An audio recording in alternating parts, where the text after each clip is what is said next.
آپ کے لیے کیا پیغامات تھے، یا جیسے آپ جانتے ہیں آپ نے ایپ کے استعمال سے کیا سیکھا جو آپ کو پہلے نہیں معلوم تھا؟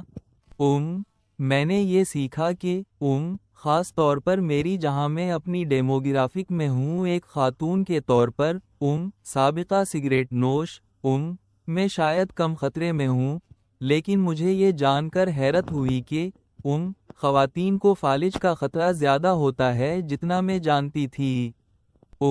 اور میں نے یہ بھی سیکھا کہ دیگر تخفیف کرنے والے عوامل جیسے کہ تناؤ اور کھانے کی عادات آپ کے فالج کے خطرے کو بڑھا سکتے ہیں۔ میں نے یہ سب پہلے نہیں جانا تھا۔ میں نے یہ بھی سیکھا کہ فالج کی علامات شاید بہت زیادہ مشکل ہیں جتنا میں نے پہلے سمجھا تھا۔ یہ لگتا ہے کہ یہ عام طور پر کسی کے لیے بہت واضح نہیں ہے۔ تو فالج کی ان علامات کو سیکھنا یقینی طور پر میری مدد کی ہے۔ اگر میں کبھی ایسی صورتحال میں ہوں جہاں یا تو میں یا کوئی میرے ساتھ فالج کا سامنا کر رہا ہو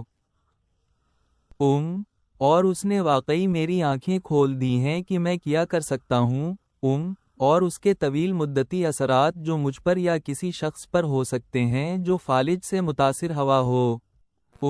آپ نے اسٹروک رسکومیٹر کے بارے میں کیا سوچا، اور کیا ایپ کے بارے میں کوئی پہلو تھے جو آپ کو پسند یا ناپسند تھے؟ مجھے ایپ پسند آئی کیونکہ یہ استعمال میں بہت آسان تھی۔ تمام اصطلاحات سادہ، آسان انگریزی میں تھیں تاکہ میں اسے سمجھ سکوں۔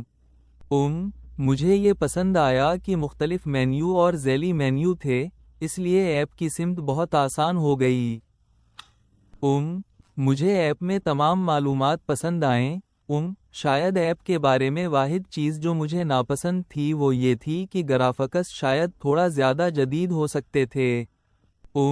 وہ کافی سادہ تھے، جو کہ بہت اچھا ہے اگر آپ اس قسم کی فارمیٹنگ کو پسند کرتے ہیں، لیکن میرا خیال ہے کہ شاید ایک نوجوان سامعین کو نشانہ بنانے کے لیے یہ تھوڑا زیادہ جدید اور انٹرایکٹو ہونا اچھا ہوگا۔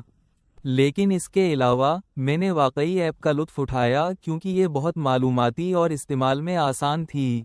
ایپ کے استعمال کا نتیجہ کیا آپ نے اپنی سرگرمیوں یا صحت کی روٹینز میں کوئی تبدیلی کی؟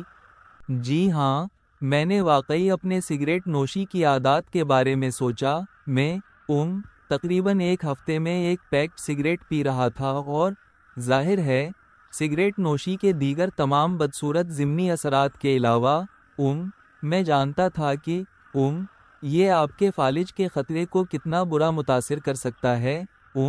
اور میں نے جولائی 2017 میں سگریٹ نوشی چھوڑ دی۔